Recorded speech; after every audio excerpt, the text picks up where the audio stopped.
My name is Claudio Marzano. I'm an art consultant at the Canada Council Art Bank. We're here at the Âjagemô exhibition hall at 150 Elgin. We're touring the exhibition curated by Carol Mourinho entitled Collecting Our Thoughts. And we're standing in front of Eric Cameron's work, A Symbol to the People. In her exhibition, Carol's asking us to ponder why and what we collect, and in this instance, Eric Cameron, who's using a newspaper, one of the objects that is recurring in his work, sort of encases this newspaper, highlighting one of the quotes, but not necessarily the title,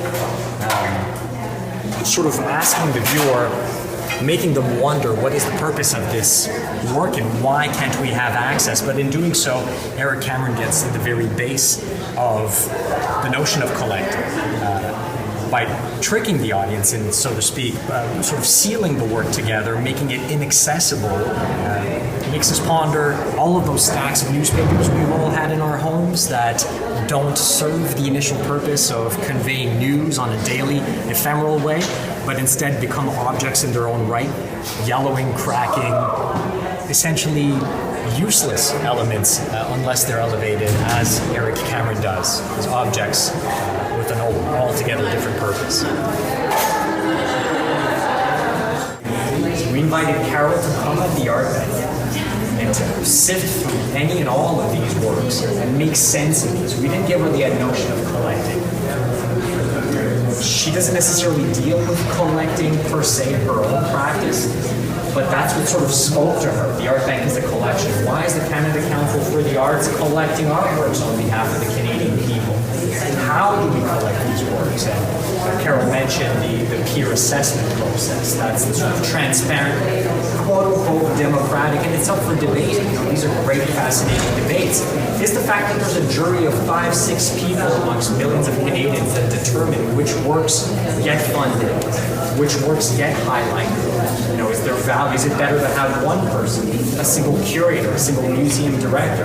And then we get into these other notions that we hear in the news. Well, we're the women directors of museums. There's a lack of that, hence the lack of women artists in art history.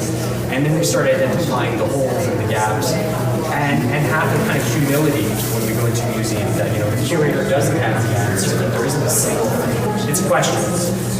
And that's really what I think this exhibition is great at doing, is just sort of posing those questions and getting us thinking. So the turntable with a single point of contact, really, same with the tornado, the needle. And that's maybe where the sound emanates. So these are the sort of first thoughts that I had of looking at this Âjagemô work and decomposing it.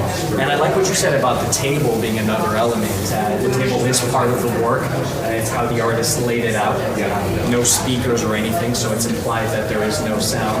And I think the table will bring us out into the other works as a running theme, because it's the support, it's the plinth, it's what shows us the work. We go. It's height, because tornadoes are very, very tall. Absolutely on that lower table. On that level too, but the elevation, I like that too. The plinth, the support. When you go into a museum, a lot of the objects that we're going to be seeing on the tour here are objects of the everyday. You'll see in the corner over there Ian Baxter, who just encases everyday brushes, paint brushes.